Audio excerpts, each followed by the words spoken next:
Lily, yengba ngamdraduna, Tomthin, yari lepo, ay khangba ngamdre. Haina Tomthin gi makhutu kanthoi. Lily, Logan gi mamangda kakhalaktuna, Tomthin amadi Logan makhoi ani gi marakta lepi. Tomthin noklaga Oliver da yengi, aduga Tomthin na, Oliver, natay mani, natay makaw. Oliver yam thuna, makoktu nontaduna, itayma, haina Lily da kawi. Benjamin gi bodyguard ahum dusu, loina, itayma ga thengnabase, laibak yamna phabani, hairaga makoktu nonthai. Lily shauna, ay Tomthin gi nupi nate, aingoda itayma korokano. Tomthin noktuna, Lily gi manakta changduna, Lily khwangda konsinduna chingsili.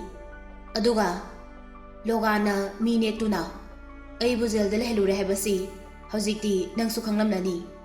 Mahakna aibusu hatpa pami, nangbu mahaki nupi uinaba haiduna, aibu hatnaba natraga, soinainaba thabaksu tawkhrabani. Asiguma mida, nangna yum palaga, mahakna nangbu kaishuluna tawbiroi, maram asina ai nanga luhongani haina khankhre. Ngasidagidi nang aigi nupi oirabani. Lilina, Tomthin, khwangda pairise thado, natrabadine, aina polista soidana call tawrani. Lily, Logan gi mamangda yamna ikaiba phawi. Tomthin, koliba makhutu thadoi. Logan da amuk mayosinduna. Mr. Logan, nang simadi khangu hai. Aina nangbu hojikmak natrabasune, nongmadi haladabani. Hayengmak oibasu yai, mathang sahida oibasu yai. Nangna aibu hatkibasu yai. Sida leiribasingse, aiga khangnaba inaw ngaktani. Nangna aibu hatkiba thoklabadi, makhoina nang amu hatpadi soidrabani. Nangi imung phawba halakpasu yai. Tomthin si hairamlaga mamai leithoraktuna BMW car manungda kakhatkhi. Benjamin su Tomthin gi manakta changaktuna phami. Benjamin gi bodyguard ahumdusu laktuna atupa car amaduda makhoi ani kakhatkhi. Amana Tomthin tongiba car duda driver oinaba changai. Oliver di maning handuna Loganda makhut khudomina thinduna wa khara ngangbado Tomthin na car manungdagi ui. Car manunggi thongnawdagi Benjamin na Loganda muna ngahak yengi aduga Tomthin, Logan se yamna phata lawsing haiba mini. Mahakna nangonda karigumba kharadi soidana tawrakani. Nang bodyguard khara thamgera ai pige. Tomthin na mamangdasu mahakna ibu khong thudeknaba sinkrabani. Ngambadi ngamkhide. Mahakna pambadi aibu soinai hanba. Lily gi manaktagi lapthokpa asini. Mahakna nongmai amana kaptuna aibu hatpadi ngahana yarabani. Adubu mahaknadi adu kaidumdo tawroi. Maramdi inakhunba makhoidadi punsigi mamalse yamna lei. Aduna makhoina mi amabu hekta kaptuna hatloi. Thabak tawbada hatu kaisu tawroi. Wakhal yamna leiba mini. Benjamin na nangna hairidusu chumi. Adubu nang seksindabadi yade. Mahakna nangbu matam pumbada target adumak tawrakani. Tomthin na kaisu khaluno. Ai chekshina lege. Haujik Kelabarda chatlusi Bupabu thirusi. Mahakna lana tamsinduna aibu Iran bisilambani. Mahaksu lemna toy. Haina driver amadi Benjamin da hairami. Water festival loikiba numit nini phare. Aduna lambidu mi yamna chinba oiramde. Yam yangna thawraktuna Kelabardu yaurakle. Bardu thong hangduna leirami. Makhoi taruk punna bar manungda changsili. Bar manungda mi yamna leiramde. Makhoi singdo yengbada Tomthin na Bupagi mini haiba khangi. Makhoi ayambana jelda leiramkhini haina Tomthin na khali. Bar manungda Tomthin na Bupa nang kai lei tholau law haina lawi. Manungda leiramliba mi singdu Bupa kaurakpaduda wari sanarambadu punglep lepi. Makhoina Tomthin bu ubada hagolaktuna manakta changsilai. Oliver amadi Benjamin gi bodyguard ahunga Punna makhoi marina Tomthin amadi Benjamin gi mamangda kakhallaktuna phunanaba step lauduna lei. Tomthin na amuka mamangda kakhallaktuna Hey, bupa kaida legi haibane haina hangi. Maru kokpa makokta titu yamna hakpa nupa ama sangsilaktuna Tomthin gi mamangda lepi. Mahaki thabakna Tomthin gi thabakta thengduna Nangna akhoi gi boss to jail da lehenkhre aduga hojikna mahak kaida chatkre haina hangi. Nangna sida laklise khatnaba pambagi lakliba natra. Iyamba mahakna hairaido kai haino. Tungda leiriba Oliverna mahakna iyambada damka tawrairo haina hangai. Oliver di Thailand maron khangde adubu maru kokpa nupaduna ngangliba khungangdu yamna usitana ngangbadi mali. Tomthin makutu thangkatuna Oliver da tapthau haina ingit pirai. Nupado do sinduna Nogi boss bupado jail dagi thogla adi aigi naktane yam thuna lao hayu. Tomthin wafam kharasi hairam laga mamai leithoraktuna chatke tawi. Maru kokpa nupaduna Hey, akhoi gi boss tuna nangi na nakta lakhandoiba haina khumai. Amukasu timid Manipuri people haina laurai. Timid Manipuri people haibadi pangdaba Manipuri masa haibani. Tomthin karisu haidana mamaido amuk laithoraktuna nupaduda khongpakna mabukna septa kawi. Nupadu chainaduna mabukta paiduna khitang nonthai. Amukasu Tomthinna mamaida kausili. Nupadu tungda longlaga tugi tauringai. Oliver na maningdagi amuk yam thuna chensilaktuna mamaida mukina thinki. Benjamin gi bodyguard ahumdusu amuk chensilaktuna tuduna leiriba maru kokpa nupaduda yam thina phuki. Tomthinga Oliver gadi phunaba matamda matang yam chana amana amagi mateng pangnai. Leiramliba bupagi misingdu loina phuduna leimaida chaina khangduna tharo tharo oli. Benjamin mahangna litliba kotu khitang semjinduna foreigner kharana aikhoi Manipuri masasi ubada yamna harawi. Khara amana aikhoibu mi pi haina usite makhoina aikhoibu pangdaba Manipuri masa haina he kawi. Aingondasu kanagumba amana kawba yaukre. Adugi numitudagi aina adugi wahaido hek hairaba aina phudana lemna tooi haina Tomthinda hairami. Tomthinna thongi mapalomda yengthoi mapanda kanamta leiba uramde. Tuduna leiriba misingduda bupado aigi nakta lao haibado kawganu hairami. Tomthinna mamang thangduna makhoi loinamak bar adudagi thoglai. Tomthinna bupaga aiga mamangda yanakhidaba kaya ama leirabasu kauthoknarasi haina yanakhrabani. Aduga mahakna aibu police lana pautam sinduna aingonda iran bisilambani. Aina khanbada mahakna hairibado police na phuba hemanbadagi haijilamba natragana lokana paisa piduna hayu insilamba oirangani haina khalli. Hojikti mapung oina accused oiriba ai thadoraklabanina police na case soidina loisinkhrani. Bupasu ikuikuidana thadoraani. Ai amuk hana mafam sida lakhini. Makhoi amuk punna car anida tongduna lai. Benjamin na restaurant amada asoba private room ama laurami. Food kaya order taurami. Tomthin di jail da leirubana chaba thakpa phajana phanglaktaba kuirabani. Ngashidi mahak pena chari. Oliver ka Benjamin ka wari dum sanari. Tomthinna Benjamin ga puna chaminabaduda mahaki wakhalda haukraba matam kaya ama nishingai. Aina sahi ahum jail da leiringai matamda aina sakriba chinjaksingdo phattaba amot pangaktani. Benjamin di jail da leirabasu nungtigi sa saba phangi atangba surupsu adum chami. Mahaki khongloi-singdasu churupto piba phau yawi. Marak-marakta yu phauba tumina pishilaktuna thai. Matamduda aiga Benjaminga sungya yanakhide. Aina saksaringaida mahakna saglukta tinchichalakwa phau yawki. Mamai thangda amuk yasinakhiduna luna tinaba marup amuk oikhi. Aikhoi ani amana amagi asonba kari-karino. Karamba hiramdana aina heli natraga mahakna heli haibasi loina khangi.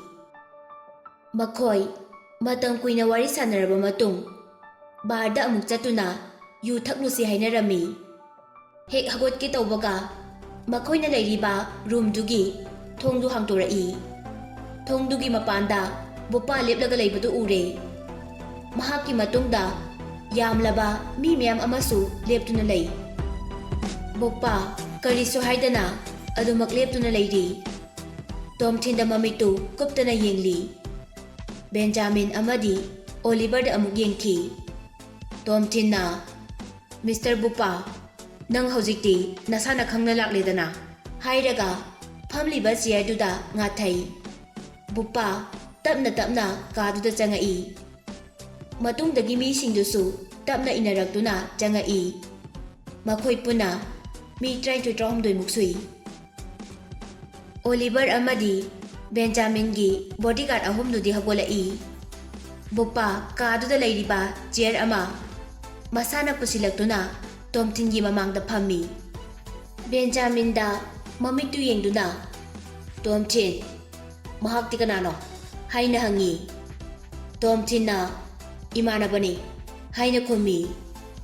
Bupaana aina tabadadi nang BMW thawi haina tai. Masina takpadi nang inakhuli haibani. Tomthinna nangna adu hangbagi nathonate haina khumi. Bupagi maithongdu khangong hongki. Ithau leibagini aina hangise. Nakhoina aigi jagada laktuna amang ata kaya ama thokalame. Aigi mibusu sathina phuduna thaname. Nakhoi aina pamlibu paisa se piba ngamdaba yaroi. Benjamin noktuna mahaki phone puthora-i. Phone duda kari no khara mekhi. Makhoina leiriba restaurant adugi address namkhibado Tomthinna uhawi. Bupaana Tomthin aina nangoda haikibadai. Aikhoi ani saunakhiba kya leirabasu kauthoknarasi haina. Aduga nangna amuk lawhaunana aigi business ta khut thingyanba horaisi karigino. Tomthinna Mr. Bupa karigino nangna BBT da blackmail tawbada aina makok chingi haisilido. Police na ingoda video su utkhre. Aduga nangna asumba saduna aina hana khanaba horai hairi. Bupa masana masabu mara leite haina adum leiri. Ado kaidawraba makhoina aibu phuduna ot nairidudi nangdi khanglamoy. Aina adumna haidrabadi yamdrabada ai jailda chahi amadi leidoini. Phuba hemanduna siba phok yai. Adum haujikti ai thokle. Police na ne case to loide hain haide. Tomthinna nasinthigano sengna hayo.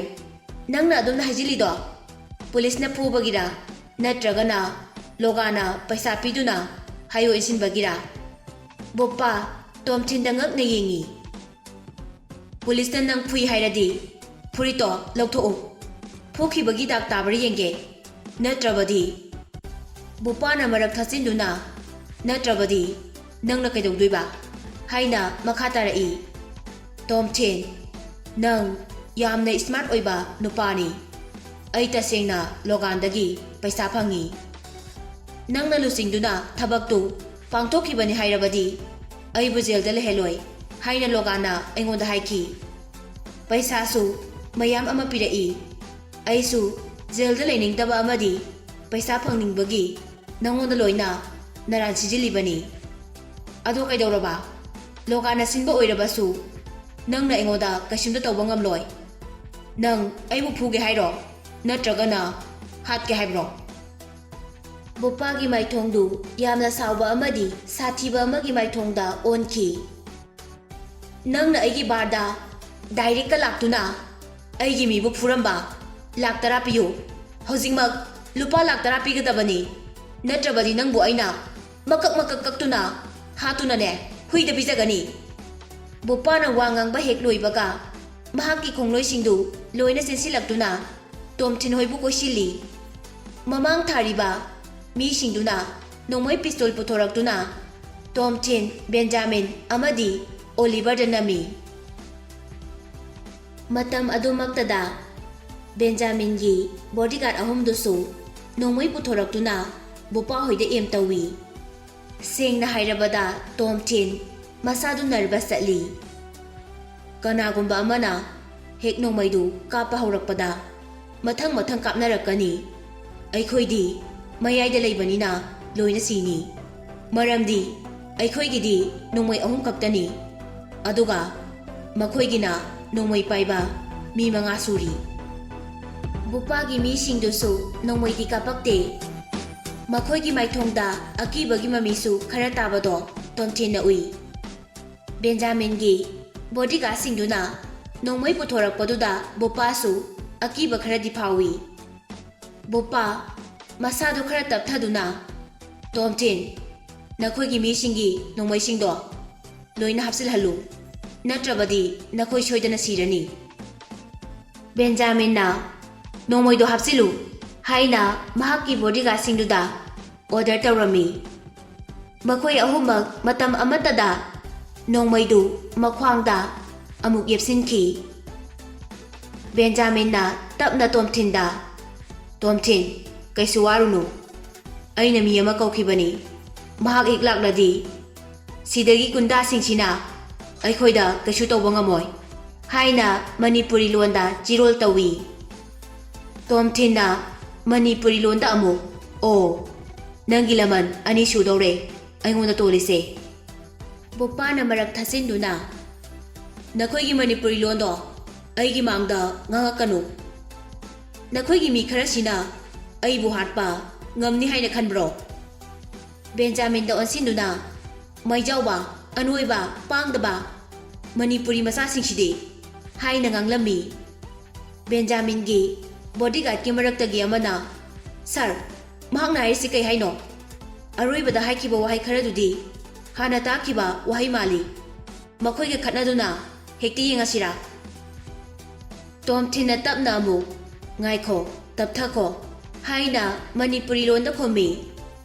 Bupaana aigi mangda nakhoigi londu ngangakanu haiba natro haina Tomthin gi mamangda thariba table duda khotomna kanna thilli. Bupa hagolaktuna Tomthin gi masamdu paisinduna maninglomda chingthai. Tomthin gi lomangda hauriba masamsingdu tatpa phau yawi. Tomthin nabadi amna phawi adubu leiriba mi singduda tapthau haina ingit tawi. Bupaana Tomthin gi masamdu paina chair duda lukhamdo insili. Bupaana thangama puthoraktuna Tomthin gi khauri mapada thami. Nangumba naril yaudaba minai macha amana aigi mayokta leiba sari. Numitugi nungdangduda nangna nakhongyang hek chelamdraba nangi nakhong nakhutu kakthatuna torinda thadaramgani. Aduga aigi midasu nangna phubagi karina tiklei. Hojikmak kanadano ama call tawduna lupa lakh tara pora u haikho natrabadi nakhoi loinamak mafam sida pairiba thangshina ne lengduna hatkani. Tomthin karimta khomde Bupada mamito sauna yengduna lei. Bupaana pairiba thangdu yamna thawi. Tomthin gi khaurida yamna naba chaina ama phaurai. Benjamin nokhi tawduna leiri. Mr. Bupa tapthau ai hojik call tawkhige paisa do mafam sida porau haina. Bupaana yam phare smart yamna oibagi maongdudi tawrakanu. Benjamin mahaki phonduda yengduna kanadano ama call hek tawgi tawbaga thongda yamna kana thilakbagi makhol ama tarai. Kaduda leiriba mi khudingmak thongduda loina yengthorai. ꯊꯣꯡꯗꯨ ꯃꯄꯥꯟꯂꯣꯝꯗꯒꯤ ꯀꯟꯅ ꯀꯥꯎꯈꯥꯏꯔꯛꯇꯨꯅ ꯃꯅꯨꯡꯗ ꯄꯥꯏꯁꯤꯜꯂꯛꯏ꯫